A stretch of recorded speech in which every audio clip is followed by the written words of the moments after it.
أعوذ بالله من الشيطان الرجيم. بسم الله الرحمن الرحيم. اقرأ باسم ربك الذي خلق خلق الإنسان من علق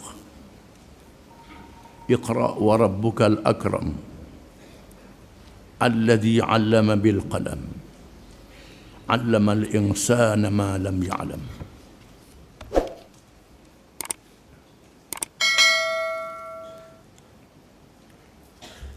Dengan nama Allah yang Maha Pemurah lagi Maha Mengasihani. Bacalah wahai Muhammad sallallahu alaihi wasallam. Dengan nama Tuhanmu yang menciptakan sekalian makhluk. Ia menciptakan manusia dari sebuku darah beku. Bacalah, dan Tuhanmu yang amat pemurah, yang mengajar manusia melalui pena, kalam dan tulisan. Ia mengajarkan manusia apa yang tidak diketahuinya.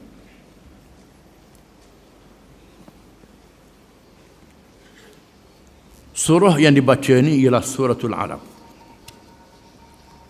Ayat-ayat yang dibaca ini ialah ayat-ayat yang pertama yang diwahyukan kepada Rasulullah sallallahu alaihi wasallam. Surah ini termasuk di kalangan surah Makkiyah. Surah yang diturunkan di Makkatul Mukarramah. Menyatakan kurnia Allah kepada Rasulnya Muhammad sallallahu alaihi wasallam, menurunkan Al-Quran secara wahyu, dilantik menjadi Rasul dan Nabi akhir zaman. Dinyatakan pada permulaan ayat yang dibaca ini, berkenaan dengan ilmu. Ilmu adalah rezeki roh, makanan roh yang diberi oleh Allah kepada manusia. Bersama dengan iman, akal. Tak cukup dengan jasad dan nyawa sahaja. Mesti ada ilmu. Ilmu yang dipandu oleh Allah Subhanahu wa taala. Itulah ayat-ayat yang pertama yang diturunkan. Surah ini juga menyebut penentangan manusia terhadap ajaran Allah Subhanahu wa taala. Semata-mata kerana harta. Kerana nak harta, berebut harta, menganggap Islam ni menghalang untuk dapat harta. Harta menjadi sebab yang pertama untuk menentang Islam. Kerana boleh harta lawan Islam. Cepat boleh harta lawan Islam. Bahkan harta menjadi kiblat kepada ideologi ciptaan manusia pada hari ini. Ideologi kapitalis, sosialis, komunis, pragmatis. Semua ideologi ini berasaskan kepada ekonomi. Nak cari harta semata-mata. Harta dianggap sebagai Tuhan yang dipuja, lain daripada Allah Subhanahu wa taala. Kalau zaman dulu sembah berhala, zaman ini sembah harta pula. Dia dedahkan Abu Jahal, pemimpin yang pertama di Mekah, berada di hadapan menentang Nabi sallallahu alaihi wasallam. Walaupun dia tengok Nabi seorang yang mulia, seorang yang baik, yang benar, yang amanah, akhlaknya terpuji, sangat bijak. Bila bawa Islam terus melawan. Bahkan merancang untuk membunuh Nabi sallallahu alaihi wasallam. Bukan sekadar menghalang nak semayang, merancang nak bunuh Nabi. Kita akan baca kisahnya kemudian. Akibatnya dia dihumban ke dalam neraka. Dibinasakan di dunia, dibinasakan di hari akhirat. Ke dalam neraka. Ayat yang pertama iaitulah 4 ayat. 5 ayat yang kita baca ni ialah ayat-ayat yang pertama yang diwahyikan kepada Rasulullah sallallahu alaihi wasallam. Sebaik saja dia lantik menjadi rasul. Disebut dia dalam hadis-hadis Bukhari, Muslim, Sunan Arba'ah dan Musnad Imam Ahmad. Sebelum dilantik menjadi rasul, Nabi bermimpi melihat macam fajar cahaya. Kemudian Allah Ta'ala jadikan Nabi suka mengasingkan diri daripada masyarakat jahiliah. Seterusnya mengambil keputusan bersembunyi di Gua Hira, Jabal Nur, bukit yang ada di Mekah yang dapat dilihat kemuncaknya. Bersembunyi dalam gua itu, menjauhkan diri bermanusia, di mana kemuncak bukit ini dapat dilihat Mekah seluruhnya. Itu tempat yang dipilih oleh Nabi SAW. Berulang-alik ke Gua Hira, mengambil bekal, dibekalkan oleh isterinya Khadijah binti Khuwailid radhiyallahu anha. Setelah beberapa hari beribadat, tiba-tiba satu malam di bulan Ramadan, datang malaikat Jibril, merupakan dirinya seperti seorang lelaki, memeluk Nabi SAW, suruh Nabi baca, bawa surat. Iqra, baca. Nabi kata, ma ana biqari'in, aku tak boleh baca. Nabi kata, bukan aku yang membaca. Lalu dipeluknya Nabi. Nabi tak boleh nak buang malaikat yang gagah itu, nak sesok. Lepas tu dia lepas peluk, Iqra, baca. Nabi kata, ma ana biqari'in, aku tak boleh baca, aku tak mahu baca. Nabi kata. Lepas tu dia peluk, lepas tu dia lepas. Kemudian disebutnya firman Allah Ta'ala, Iqra bismi rabbikal ladzi khalaq, khalaqal insana min 'alaq, Iqra wa rabbukal akram, alladzi 'allama bil qalam, 'allamal insana ma lam ya'lam. Itu saja. 5 ayat saja. Ayat-ayat yang dibaca terus melekat di dalam hati Nabi sallallahu alaihi wasallam. Ingat cerita mereka, Allah Ta'ala jadikan begitu. Lalu Nabi keluar dalam keadaan yang cemah dan ketakutan. Keluar, tengok di atas langit orang tadi. Wahai Muhammad, mu Rasulullah. Paling kanan ada juga atas langit. Paling kiri ada, keliling pening ada belakang. Tak boleh lari. Lalu balik ke rumah. Balik rumah dalam keadaan segera. Sampai di rumah, zammiluni, zammiluni, zammiluni. Selimut. Selimut aku, selimut aku. Suruh selimut. Lalu Khadijah dan keluarganya menyelimut Nabi dalam keadaan demam. Kerana cemah menerima wahyi yang pertama. Demam dalam keadaan yang ketakutan, tak dia nak lari, demam. Setelah reda, Khadijah tanya ada apa. Lalu Nabi pun cerita apa yang berlaku. Khadijah kata, Tuhan tidak apa-apakanmu. Jangan takut, mu seorang yang benar, yang tak berbohong, yang tak buat jahat, yang memuliakan tetamu, menolong orang susah, buat benda yang baik, sudah tentulah Tuhan tidak akan apa-apakanmu. Khadijah memberi semangat. Bukan terus sudah kerja dah, mati dah sekali ni, dah kata begitu. Kalau kita kat selesai lah, Allah sudahlah, mati dah. Ada. Tuhan beri semangat pada Khadijah radhiyallahu anha. Engkau tidak akan diapa-apakan. Kemudian Khadijah terus berjumpa dengan Waraqah bin Naufal, sepupu dia. Waraqah bin Naufal ialah seorang Mekah yang mengaji kitab. Dia jarang orang Mekah ni mengaji kitab. Waraqah bin Naufal seorang yang mengaji kitab, yang membaca kitab. Baca kitab-kitab agama. Tidak menyembah berhala. Baca kitab-kitab agama. Baca Taurah, baca Injil. kita zaman dulu. Waraqah masa tu sudah tua. Mata tak nampak dah. Sangat tua, mata tak nampak. Lalu Khadijah cerita, Waraqah kata, suamimu dilantik menjadi Rasul. Yang mari itu ialah malaikat Jibril. Innahu namusul akbar alladhi ja'a Musa. Itu malaikat Jibril yang pernah menemui Nabi Musa alaihissalam. Suamimu menjadi Rasul. Jadi Rasul. Beritahu dia, jangan takut. Dan bila reda Nabi keluar tawaf di Kaabah, terserempak dengan Waraqah yang tawaf di Kaabah. Waraqah yang sudah buta bertanyakan Nabi, cerita apa yang berlaku. Nabi pun cerita. Lalu Waraqah kata, engkau akan dihalau.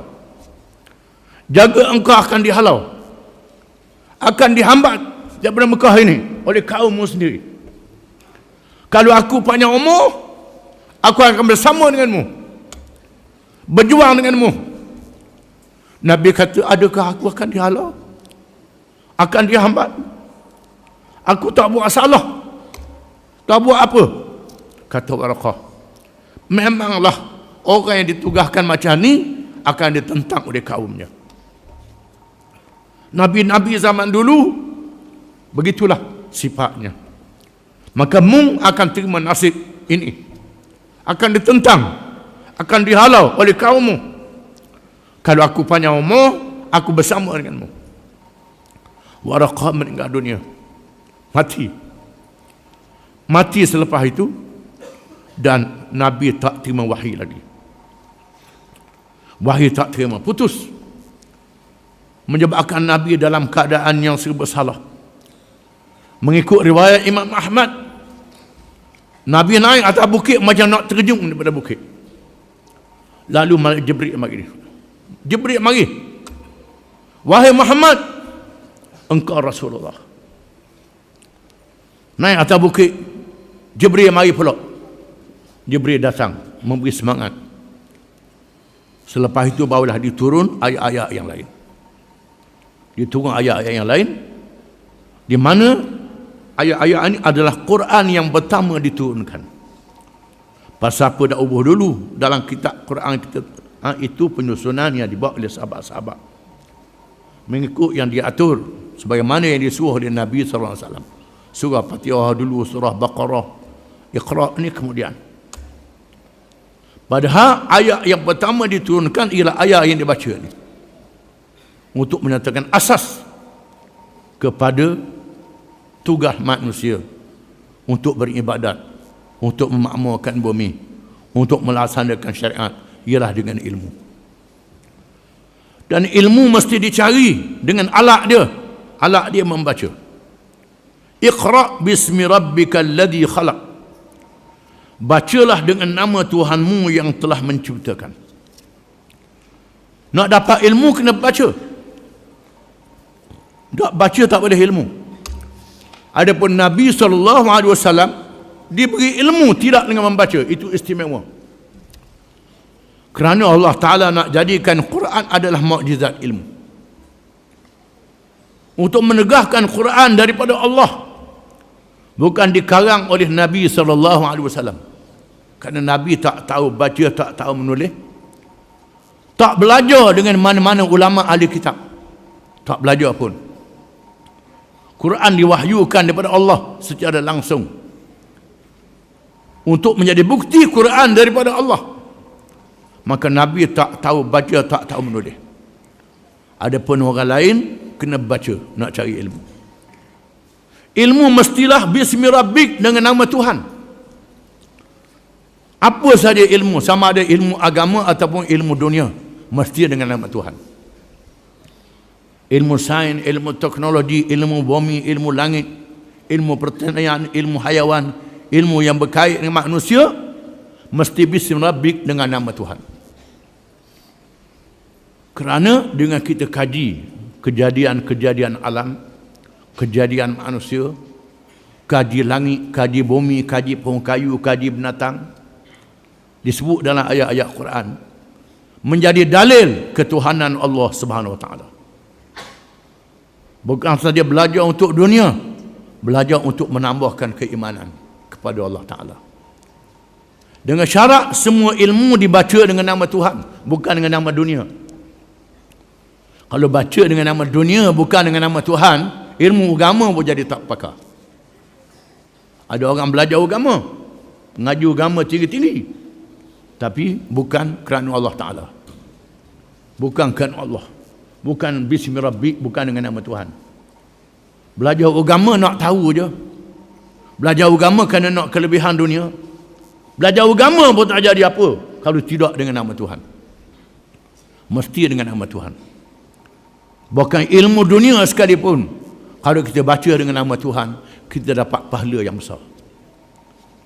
Ilmu pertanian, ilmu hayawan, ilmu apa saja dibaca dengan nama Tuhan untuk mengkaji kekuasaan Allah, kebesaran Allah, dan untuk menjalankan tugas menjadi khalifah Allah di atas muka bumi. Maka Islam telah berjaya bukan sahaja mengislamkan manusia, termasuk mengislamkan ilmu-ilmu. Bila Islam ditegakkan dalam sebuah kerajaan di Al-Madinatul Munawwarah, di mana diajak manusia kepada Islam.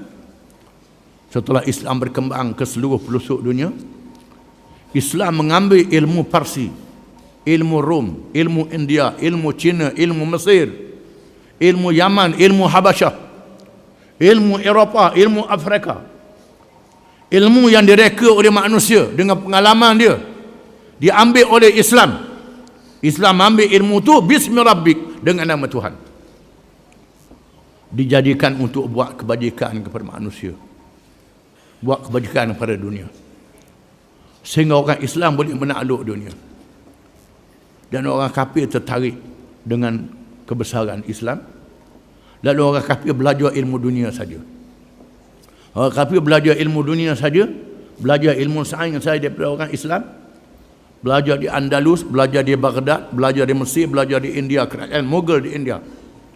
Ambil ilmu orang Islam, ilmu perubatan, ilmu pertanian, ilmu macam-macam. Akhirnya manusia jadi jahanam. Sebab tak ada agama, tak ada akidah.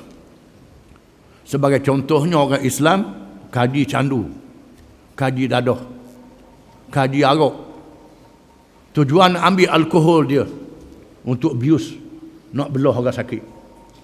Ambil candu, ambil dadah, sebahagian benda dicampur untuk dijadikan obat, menyegerakan obat itu masuk dalam badan. Ada batas halal dan haram. Ad-daruratu tubihul mahzurat wad-daruratu tuqaddaru biqadariha. Ini asas agama, asas kaedah agama yang dibuat oleh Islam dalam perkara yang tak ada nas. Darurat boleh menghalalkan yang haram. Benda yang haram dijadikan halal kerana darurat, untuk berubat orang sakit. Wad-daruratu tuqaddaru biqadariha. Darurat itu diqadar dengan batas sempadan dia. Ada sukatan dia. Sukatan sekadar obat, sukatan sekadar biu. Orang putih ambil ilmu daripada orang Islam, lepas tu akidah tak ada, dosa pahala tak ada, gunakan candu dadah untuk nak tenang fikiran, jadi pelawak. Nak tenangkan akal. Bila susah-susah, bahan dadah. Susah-susah minum arak banyak. Kau dengan mampu lagi, bukan jadi baik dah. Islam membenarkan buat senjata untuk menentang penceroboh, menentang orang zalim. Orang zalim ditentang dengan kekuatan senjata. Wa'idu lahum mastata'tum min quwwah. Sedialah sekadar kemampuan kamu dengan kekuatan. Quran kata. Tapi kalau berperang untuk lawan orang zalim, lawan orang menceroboh, tak boleh bunuh kanak-kanak, tak boleh bunuh orang tua, tak boleh bunuh menatang, tak boleh bunuh orang awam, tak boleh bunuh orang berniaga, tak boleh bunuh sami-sami dan padri-padri di gereja. Bunuh askar-askar yang terlibat dengan peperangan saja. Ini batas Islam. Bila orang putih buat senjata, bunuh habis. Tak kecil besar, tua muda, habis dengan menatang senjata beracun. Dalam sekelip mata boleh bunuh sejuta manusia. Lebih jahat daripada binatang. Ini kenapa tak pakai iqra bismi rabbik, bacalah dengan nama Tuhanmu. Ilmu tak dibaca dengan nama Tuhan. Semua ilmu dibaca dengan nama Tuhan yang telah menjadikan, menciptakan alam, menciptakan manusia. Wallahu a'lam.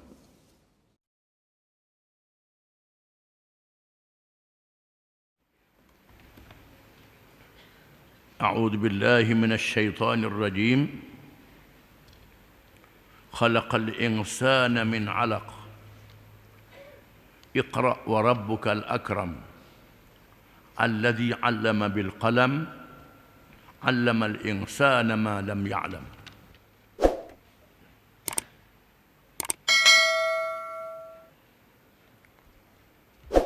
Ya Tuhan menciptakan manusia dari sebuku darah beku. Bacalah dan Tuhanmu yang amat pemurah, yang mengajar manusia melalui pena dan tulisan. Ia mengajarkan manusia apa yang tidak diketahuinya.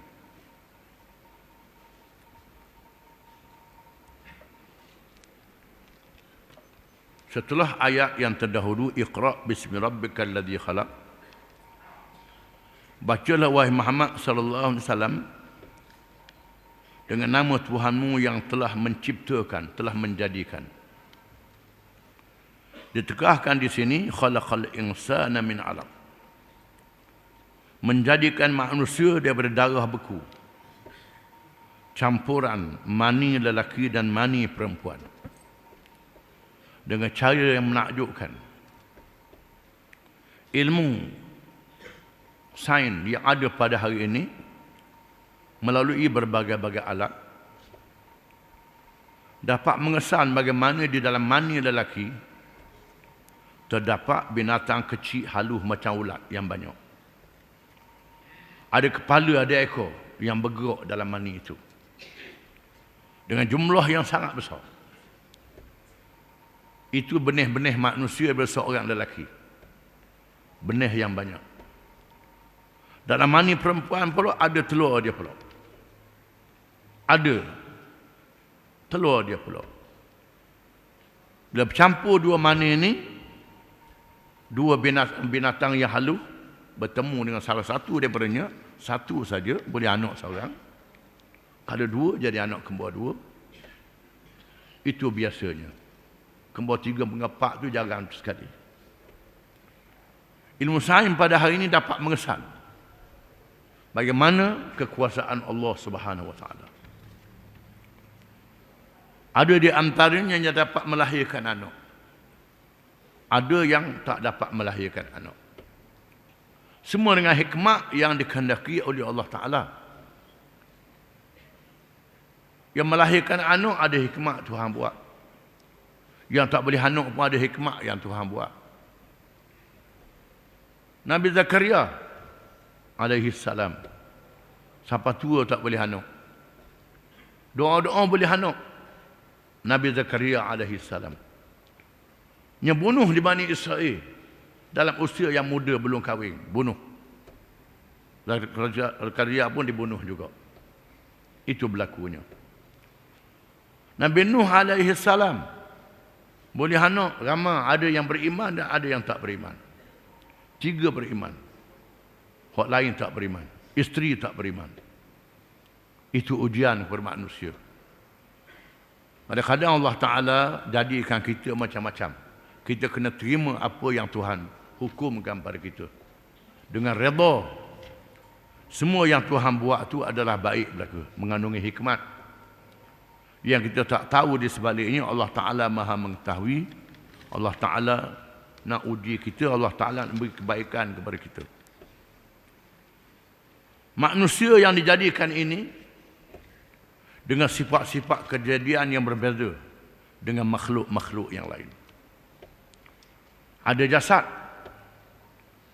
Setelah duduk dalam perut ibu, jadi manusia, kanak-kanak manusia dilahirkan. Kemudian ada akal. Ada akal dan seterusnya. Bukan saja boleh bergerak ke sana kemari macam binatang. Ada nyawa, ada akal pula. Dan ada roh, perasaan kepercayaan kepada Tuhan. Sifat-sifat yang ada pada manusia tidak ada pada makhluk-makhluk yang lain. Makhluk manusia yang kecil boleh menguasai binatang-binatang yang besar. Kumpulan binatang yang banyak. Menguasai kawasan-kawasan yang luas. Membawa jentera-jentera yang besar. Dengan tubuh yang kecil, dengan sifat yang Tuhan jadikan pada manusia itu. Maka Tuhan berfirman, Iqra wa rabbukal akram. Bacalah wahai Muhammad. Bacalah, dan Tuhanmu yang maha besar lagi maha mulia. Yang tak ada yang lebih mulia pada Tuhan. Tak ada yang lebih baik pada Tuhan. Tak ada yang lebih hebat pada Tuhan. Tuhan yang paling hebat sekali. Bacalah dengan nama Tuhan yang menciptakan kamu, yang menjadikan kamu. Baca adalah alat untuk mendapat ilmu. Untuk mendapat ilmu. Ilmu untuk membolehkan manusia menguruh dirinya. Membolehkan manusia menguruhkan makhluk-makhluk yang lain. Oleh kerana semuanya dijadikan oleh Allah. Allah buat belaka. Maka ingat pada Allah. Balik pada Allah. Dalam semua ilmu. Semua ilmu kena balik pada Allah. Bukan sahaja ilmu agama, termasuk ilmu dunia dan segala perkaranya. Kena balik pada Allah. Jangan buat ikut suka. Kerana manusia yang berakal itu tetap ada kelemahan. Tetap ada kekurangan. Maka dengan petunjuk Allah, menampung kekurangan itu. Dengan petunjuk Allah, membolehkan manusia buat baik. Meninggalkan yang jahat. Kerana makhluk yang ada di atas muka bumi ini, bukan untuk manusia saja, ada untuk binatang. Bukan untuk makan saja, ada untuk baja. Untuk baja pokok. Untuk baja pokok, lepas tu pokok tu buah. Makan buah tu. Bukan makan taruh baja tu saja. Tak. Ni makan baja tu. Tak makan buah tu, hak tubik daripada baja. Betul ke tak betul lah tu? Salah. Maka Allah membuat sempadan, ini halal, ini haram. Ini peraturannya. Peraturan yang dibuat oleh Allah, Tuhan yang menjadikan alam ini. Allazi 'allama bil qalam. Tuhan yang mengajar manusia dengan qalam. Qalam ialah alat tulis. Yang belajar dengan qalam dan yang dilahirkan dengan qalam itu. Dengan qalam dan dengan tulisan-tulisannya. Termasuklah menggunakan komputer pada hari ini. Tulisan-tulisan.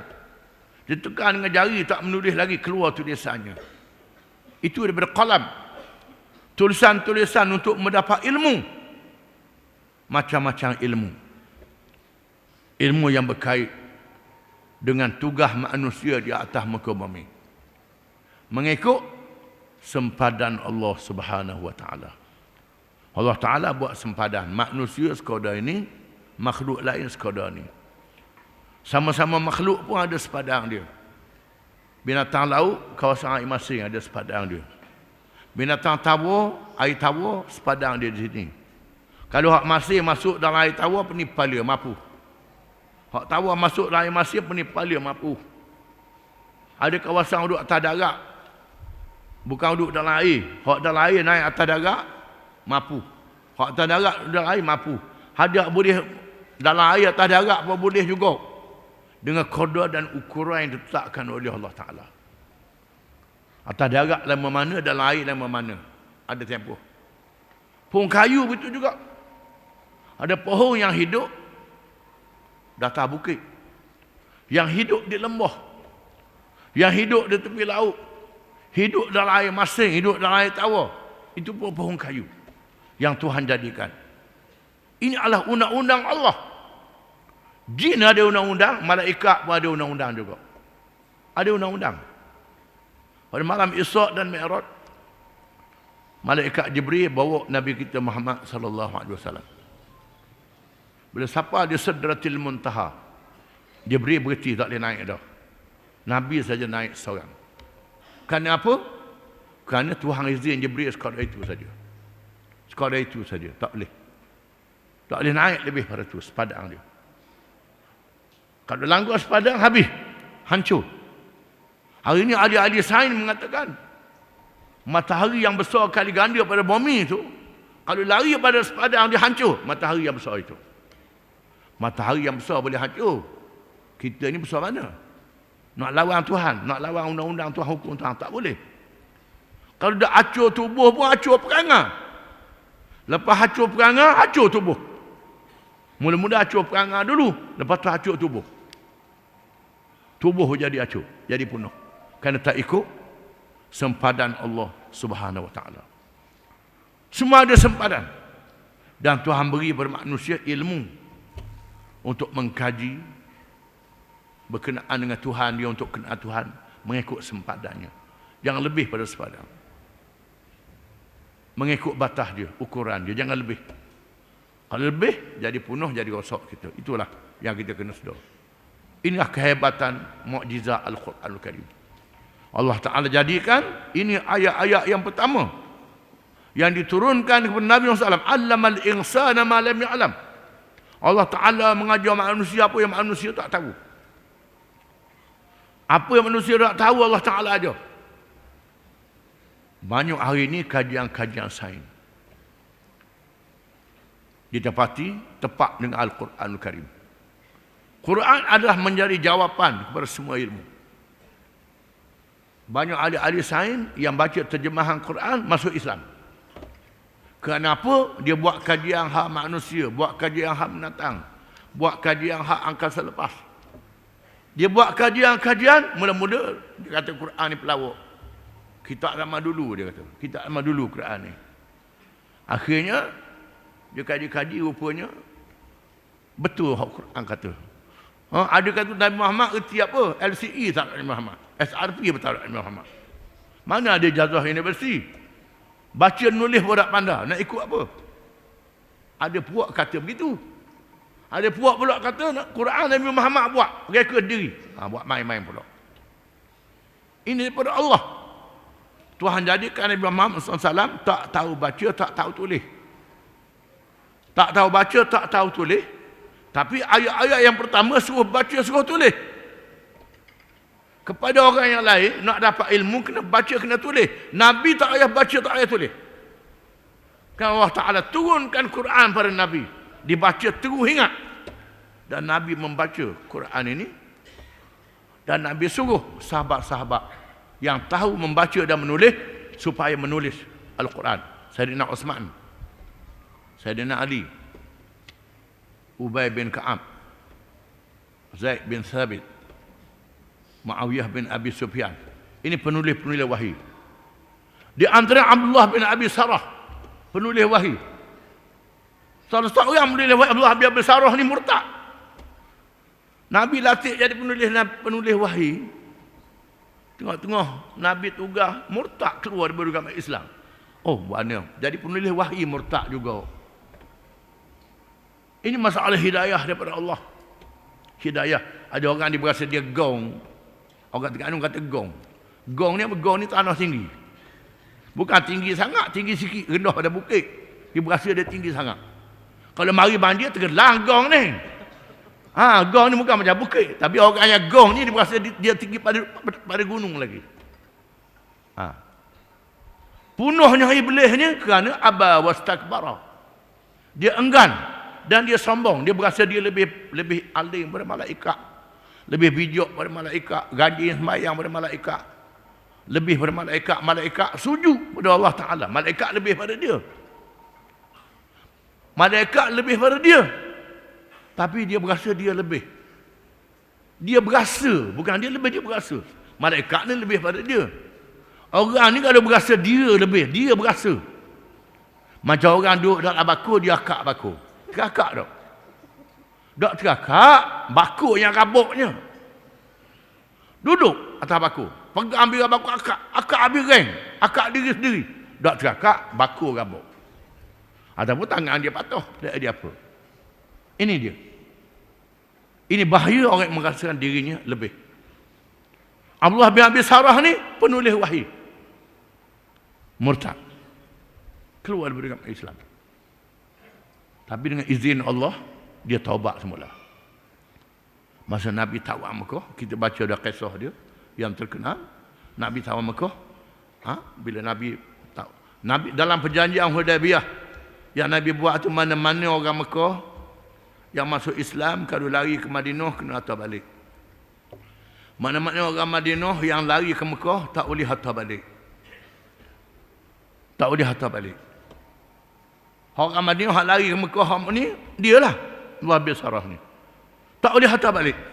Adapun orang Islam yang pergi ke Madinah kena hantar balik. Orang Islam lari ke Mekah tak boleh hantar balik. Berat sebelum. Nabi terima, tak apalah. Sayyidina Umar marah. Sahabat-sahabat pun marah. Marah bukan marah ke Nabi, marah ke ni jahat, hak tengah berunding ni. Tengah berunding ni jahat. Tapi Nabi tahu dah. Nabi tahu jahat-jahat ni dia akan rebah dengan jahat dia. Akan jatuh dengan jahat dia. Dan Suhaib bin Ammar yang buat perjanjian Hudaybiyah ni masuk Islam akhirnya. Masuk Islam akhirnya. Dan perjanjian Hudaybiyah ni dilanggar oleh Quraisy dan Nabi masuk ke Mekah. Bila masuk Mekah, takwan Mekah, Nabi arahkan perkataan berkurung. Barang siapa yang masuk ke masjid aman. Barang siapa masuk rumah masing-masing aman. Abbas kata, ya Rasulullah, Pak Zat Nabi Abbas kata, ya Rasulullah, sebut orang siapa yang masuk pada rumah Abu Sufyan dia aman. Biar Abu Sufyan berasa dia Nabi pun sebut. Nabi isytihar. Ada beberapa orang yang disenaraikan nama. Orang ni kalau jumpa tangkap, bunuh. Tangkap dan hapuskan dia. Ikrimah bin Abu Jahal, Abdullah bin Abi Sarah, dia berapa orang lagi. Ini orang ni kalau jumpa ikat, bunuh. Ikrimah lari ke Yaman, isteri dia pujuk, minta jumpa ya Rasulullah, saya minta Rasulullah maaf ke Ikrimah ni, saya nak pergi pujuk dia. Nabi kata pergi. Nabi pergi pujuk Ikrimah mari masuk Islam. Masuk Islam. Abdullah bin Abi Sarah, Sayyidina Osman bawa adik-beradik susu dia, bawa. Ya Rasulullah, maaflah Abdullah bin Abi Sarah, Nabi senyap.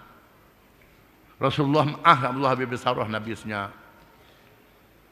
Saya sama kata, ya Rasulullah, maaflah ke dia. Sayyidina Osman ni orang yang paling banyak derma. Banyak derma masuk susah. Menatu Nabi pula. Akhirnya Nabi tengok menatu dia Sayyidina Osman pula. Ni adik-adik susu. Nabi kata, aku maaflah. Senang bawa pergi jalan. Nabi kata, pasal apa? Masa aku senyap di mutak tahan selalu. Mudak tahan selalu. Kata sahabat, ya Rasulullah, apa-apa tak kenyik. Kalau kenyik saya tahan selalu tadi.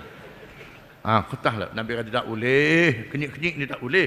Nabi tak boleh kenyik. Allah bin Sarah ni penulis wahyu yang murtad. Dan dia bertaubat. Dan dia ganti dia punya murtad dosa dia berjuang dengan Islam. Lama Sayyidina Osman dia masuk ke Tunis. Masuk ke Tunisia dan berjaya menawan Tunisia. Menawan Tunisia.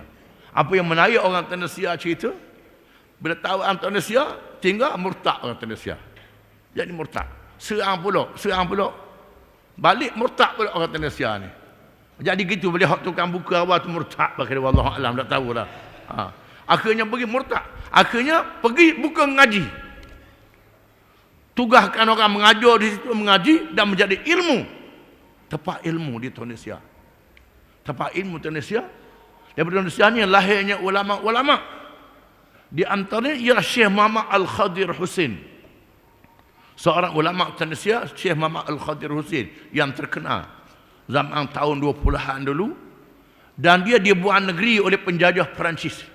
Dia buang ke Beirut kerana perjuangan dia. Di Beirut dipindah ke Mesir. Mari di Mesir, orang Mesir latih jadi Syekhul Azhar. Imam Akbar Syekhul Azhar. Dalam sejarah Mesir, orang yang bukan Mesir jadi Syekhul Azhar. Syekhul Azhar ni rektor Universiti Azhar. Muhammad Al-Khadir Husain, iaitulah orang Tunisia yang menjadi pusat ilmu. Jadi nak selamatkan orang ni kena dengan ilmu rupanya. Kena dengan ilmu. Itu sejarahnya. Jadi penulis wahyu ni Nabi lantik. Walaupun Nabi tak pandai baca, tak pandai menulis, tapi dia kena tulis.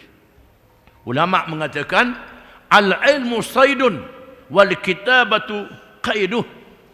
Ilmu adalah binatang buruan. tulisan adalah ikatan dengan tali. Oleh kerana itu, apa-apa yang kita molek dalam ilmu ni, kita kena catat. Kena catat, jangan pakai dengar jadi lupa, kena catat. Kadang-kadang kita lupa. Untuk ikatkan dia, catat. Walaupun kita dah dengar. Dengan sebab itu, ulama-ulama menulis ilmu-ilmu dalam kitab-kitab yang banyak. Setelah ditulis, ditahqiq. Apa yang baik dicatat, ditulis untuk menjadi ingatan. Jangan kita lupa. Jadi menulis ni untuk cari ilmu dan mengikat ilmu itu. Ayat ni adalah ayat yang menganjurkan kita belajar, baca menulis untuk cari ilmu. Ini petunjuk daripada Al-Quranul Karim. Wallahu a'lam.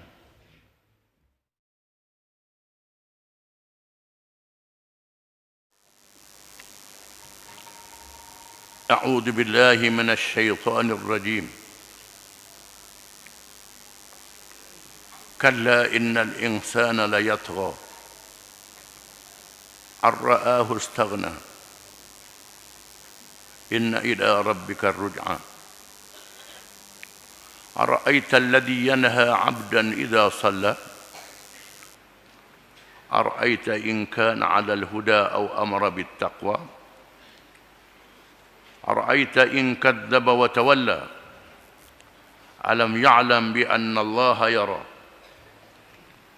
كلا لئن لم ينته لنسفعا بالناصية ناصية كاذبة خاطئة فليدع ناديه سندع الزبانية كلا لا تطعه واسجد واقترب.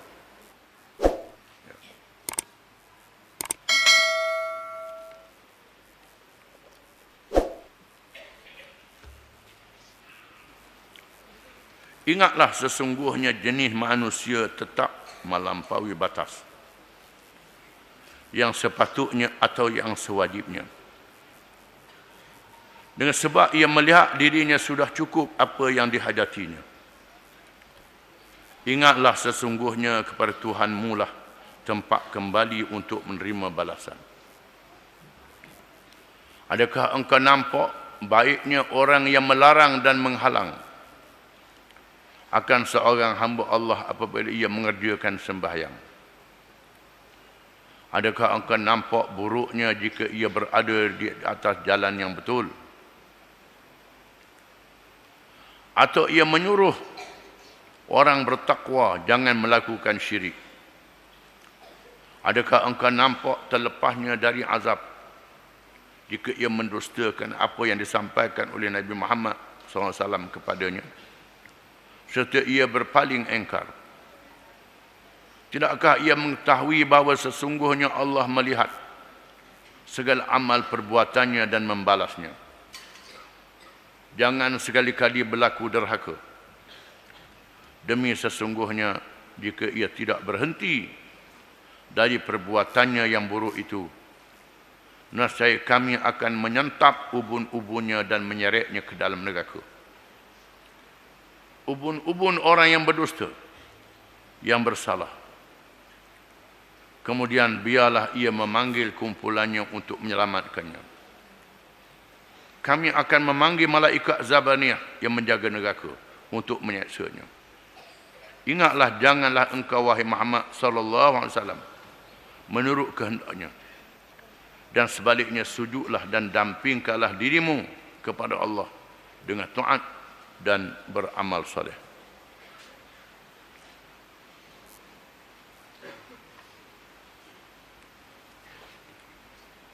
Kita menyambung tafsir suratul Alaq setelah menerangkan ayat-ayat yang pertama yang diturunkan, menyuruh manusia mencari ilmu yang berasaskan kepada mengabdikan diri kepada Allah dan petunjuk daripada Allah. Gunakan alat untuk mencari ilmu. Kalam, dakwat, sekarang ni komputer. Itu adalah alat-alat untuk mencari ilmu. Gunakan alat-alat itu. Ilmu yang sebenar, ilmu yang diberi petunjuk oleh Allah Ta'ala, termasuk ilmu dunia. Bukan saja ilmu akhirat. Ilmu dunia pun kena balik pada petunjuk Tuhan. Kalau tidak, manusia jadi melampau, jadi punah. Kalla innal insana la yatgha. Ingatlah sesungguhnya manusia itu melampau. Melampaui batas. Ar-ra'ahu istaghna. Mantang-mantang dia melihat dirinya sudah cukup, sudah kaya. Lupa pada Tuhan. Kaya nak kaya lagi, besar nak besar lagi, lebih nak lebih lagi. Maka berlakulah kerosakan di dalam hidup ini. Bukan saja kerosakan dalam perkara akidah beribadat dengan cara yang tak betul. Lupa pada Tuhan yang sebenar, iaitu Allah. Cari Tuhan-Tuhan yang lain daripada Allah. Lupa Allah Ta'ala beri rezeki. Cari sumber-sumber yang lain untuk dapat rezeki. Tak ke halal dan haram. Lepas tu melampau. Maka berlakulah kemusnahan di dalam alam ini. Bukan sahaja kemusnahan i'tiqad, kemusnahan agama. Termasuk kemusnahan alam sekitar. Contohnya apa yang berlaku hari ini, jerebu. Sampai habis seluruh kawasan, seluruh negara jerebu. Pasal apa? Nak buat ladang. Seluah-luahnya. Bakar gedali apa? Maka berlakulah kerosakan dalam kehidupan manusia. Menyebabkan banjir yang besar. Menyebabkan gempa bumi. Buat ujian nuklear. Ujian senjata-senjata yang kuat. Kerana nak menang di atas dunia ini. Maka berlakulah kemusnahan di dalam kehidupan manusia. Ombak laut jadi tak betul, angin jadi tak betul, cuaca jadi tak betul. Semuanya kerana layatra, manusia melampaui batas. Merasakan dirinya sudah kaya, sudah cukup. Padahal dia mesti balik pada Tuhan. Inna ila rabbikar ruj'a. Sesungguhnya kepada Tuhanmu, wahai manusiamu, mesti balik. Balik pada Tuhan. Tuhan akan hisap amalan kamu. Bukan saja amalan ibadat, termasuk harta kamu. Daripada mana kamu ambil harta? Bagaimana cara ambil? Ditanya oleh Tuhan. Kepada siapa kamu belanjakan harta? Bagaimana membelanjakan harta akan disoal oleh Tuhan pada hari kiamat. Malaikat catat semua. Tulis apa yang kamu buat. Ikut apa yang kamu buat kerja. Dan kamu dipanggil balik pada Tuhan. Ara'aita alladhi yanha 'abdan idza shalla? Adakah engkau lihat seorang hamba yang menghalang hambanya, iaitu Muhammad SAW, daripada mendirikan sembahyang? Yang dimaksudkan di sini ialah Abu Jahal yang menentang Nabi SAW. Terlalu sakit hati tengok Nabi sembahyang. Lalu Abu Jahal bersumpah, kali ini kalau kau tengok Muhammad sembahyang, aku nak jijak atas tekuk dia. Abu Jahal kata, aku nak jijak atas tekuk dia. Kali ini aku nak jijak atas tekuk dia. Kalau aku tengok dia sembahyang. Dan memanglah Nabi pergi sembahyang dekat Kaabah. Abu Jahal dan rakan-rakannya duduk di Darun Nadwah, dekat dengan Kaabah itu, tengok Nabi sembahyang. Dan dia buat sungguh. Dia pergi nak jijak. Tiba-tiba dah ada lagi. Malaikat duduk tunggu. Malaikat duduk tunggu. Ulama meriwayatkan, bila dia nak pergi jijak tekuk Nabi SAW, dia terpaksa lari ketakutan dalam keadaan muka yang pucat. Kerana dia melihat ada parit mengelilingi Nabi yang penuh dengan api. Ada makhluk yang bersayap. Makhluk yang bersayap. Iaitulah malaikat-malaikat Allah. Nabi kata, Nabi sebut dalam hadis, kalau dia pergi dekat aku, malaikat akan ambil tubuh dia tu, siap sesa. Dikeroyok, dicincang oleh malaikat. Dan dia lari dalam keadaan ketakutan. Kerana Allah Ta'ala tidak mengizinkan dia membinasakan Nabi SAW. Lawan-lawan. Melawanlah. Nak beri peluang. Umur panjang lawan. Dalam masa yang lama. 23 tahun. 24 tahun. 25 tahun lawan. Dia mati dalam perang Badar. Terus lawan. Nabi duduk di Mekah 13 tahun. Sehingga Nabi berhijrah, perang Badar dia mati Abu Jahal ni. 25 tahun lawan Nabi. Melihat hambanya Muhammad SAW bersembahyang lagi jijak. Nak buat sesuatu Allah Ta'ala halang.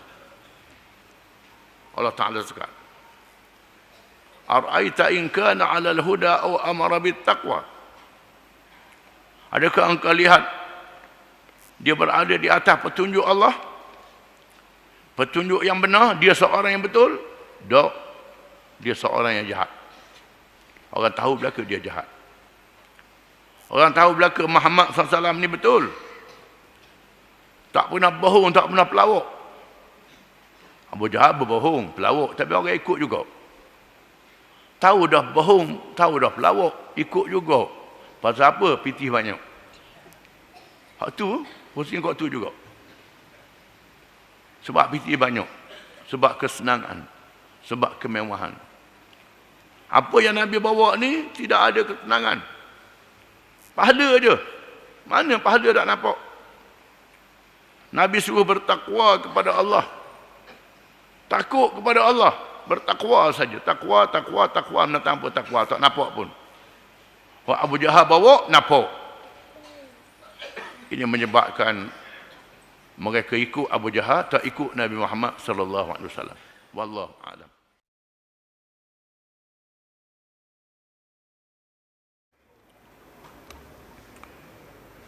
A'udzu billahi minasy syaithanir rajim. Ara'aita in kadzdzaba wa tawalla. Alam ya'lam bi anna Allah yara. Kalla la illam yantahi lanasfa'an bin nasiyah. Nasiyatin kadhibatin khati'ah. Falyad'u nadiyah. Sanad'u az-zabaniyah. Kalla la tuti'hu wasjud waqtarib.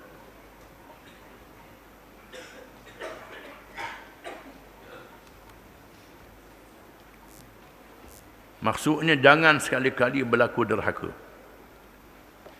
Demi sesungguhnya jika ia tidak berhenti dari perbuatannya yang buruk itu, nescaya kami akan menyentap ubun-ubunnya dan menyeretnya ke dalam neraka. Ubun-ubun orang yang berdusta dan yang bersalah. Kemudian biarlah ia memanggil kumpulannya untuk menyelamatkannya. Kami akan memanggil malaikat Zabaniyah untuk menyeksanya. Ingatlah, janganlah engkau wahai Muhammad sallallahu alaihi wasallam menurut kehendaknya. Dan sebaliknya sujudlah dan dampingkanlah dirimu kepada Allah dengan taat dan beramal soleh. Ayat ini makin mengesahkan Abu Jahal yang mengancam untuk memijak kepala Nabi sallallahu alaihi wasallam ketika bersemayam. Nak tunjuk sombong dia, takabur dia, gagah dia, dia yang berkuasa di Mekah. Lalu dihalang oleh malaikat. Malaikat menghalangnya sehingga dia lari dalam keadaan muka yang pucat. Dia beritahu kepada pengikut-pengikut dia. Dia tengok ada parit, api dalam parit, tak boleh nak pergi. Ada makhluk yang bersayap. Kalau dia pergi, habis. Habis dia, tak tahu jadi apa. Dia melarikan diri dalam ketakutan. Tuhan kata, adakah kamu nampak, wahai Muhammad? Dia ni seorang dapat petunjuk. Dia ni betul ke salah? Salah lah tu. Orang yang sesat. Abu Jahal ni yang tak dapat hidayah. Dan dia tidak menyuruh dengan perkara takwa. Dia tidak suruh perkara yang disuruh oleh Allah Ta'ala. Bukan dia suruh kepada perkara yang haram. Perkara yang dilarang oleh Allah Ta'ala, itu kerja dia. Bukannya menyuruh kepada petunjuk, menyuruh kepada tauhid, mengesahkan Allah, menyuruh kepada syirik, menyembah berhala, menyuruh kepada maksiat. Ini kerja dia. Itulah kerja mereka yang lawan Islam di sepanjang zaman, yang kita boleh tengok. Mereka yang bekerja Islam ni buat apa? Buat amal yang soleh, semayang, mengerjakan amal yang soleh. Mereka yang lawan Islam ni, kepala-kepala dia, pemimpin dia buat apa? Dak semayang, buat maksiat, buat dosa, buat kerja haram, rasuah, macam-macam, tipu. Kamu tengok sendiri. Ini nak ikut ke mereka yang macam ni? Tapi ikut juga. Ini Abu Jahal dan mereka yang seperti Abu Jahal sehingga hari kiamat. Akan ada. Ara'aita in kadzdzaba wa tawalla. Adakah kamu tak tengok, wahai Muhammad, mereka mendustakan Quran? Mereka lawan Quran. Quran kata begini, dia kata lain. Quran suruh begini, dia buat lain. Mudah nampak ke? Mudah kelih. Allah Ta'ala suruh dalam Quran, dia buat benda yang lain daripada yang disuruh oleh Allah Ta'ala. Mudah nampak. Tuhan tanya. Ini satu amaran yang sangat keras. Alam ya'lam bi anna Allah yara.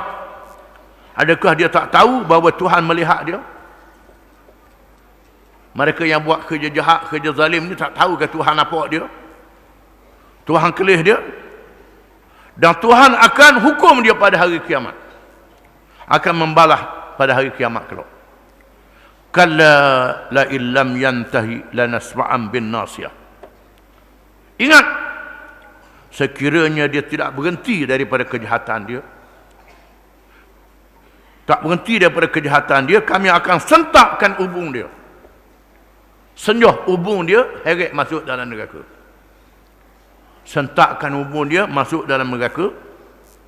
Nasiyatin kadhibah khati'ah. Iaitulah ubun mereka yang bohong, yang mempunyai pembohongan, yang mempunyai kejahatan dan kesalahan. Tuhan teriknya kerana dosa yang mereka buat, kejahatan yang mereka buat, kezaliman yang mereka lakukan. Padam dengan hukuman mereka. Falyad'u nadiyah, panggillah penolong-penolong dia. Masa tu panggil penolong dia, bala tentera dia, ramai banyak askar dia, polis yang menyokong dia, segala penyokong-penyokong dia, panggil, tolong dia. Boleh tolong ke tak? Tak boleh tolong. Penyokong pun kena sumbat dalam neraka juga sekaligus. Ini dia. Sanad'u zabaniyah, kami akan panggil malaikat yang jaga neraka. Malaikat yang panggil, yang jaga neraka, aku akan panggil dia. Malaikat yang jaga neraka ni malaikat yang syidadun ghilaz, yang sangat garang dan keras. Allah Ta'ala jadikan dia begitu. Dia tak peduli siapa dia. Disebut dalam hadis Isra' dan Mi'raj, Nabi pergi melawat neraka dan disambut oleh malaikat Malik, ketua malaikat yang jaga neraka. Nabi tanya Jibril, semua malaikat sambut aku dengan senyum, tapi orang ni semasang muka dia. Pasal apa? Jibril kata Tuhan jadi dia begitu, tak ada senyum pada dia. Kejadian dia begitu. Malaikat yang sangat garang, kerana Tuhan perintahkan dia untuk menghukum mereka yang masuk neraka. Kalla la tuti'hu, ingat, jangan taat, jangan ikut mereka yang begitu. Jangan taat mereka yang macam tu, jangan ikut mereka macam tu. Mereka yang lawan Tuhan, jangan kita taat pada dia, jangan ikut dia. Tak ke siapa dia. Walaupun dia ketua kita, dia raja kita, dia menteri kita, dia ayah kita, dia tok guru kita sekalipun. Macam tok guru Yahudi tadi, ulama-ulama dia, tiba-tiba menyeleweng pada Quran, menyeleweng pada hadis, tak boleh ikut. Tak boleh ikut kalau kita tahu dia sudah menyeleweng daripada Islam, daripada Allah Ta'ala. Wasjud waqtarib, sujud pada Allah dan hafizkan diri kepada Allah dengan banyak-banyak mengerjakan ibadat, mengerjakan amal yang soleh. Wallahu a'lam.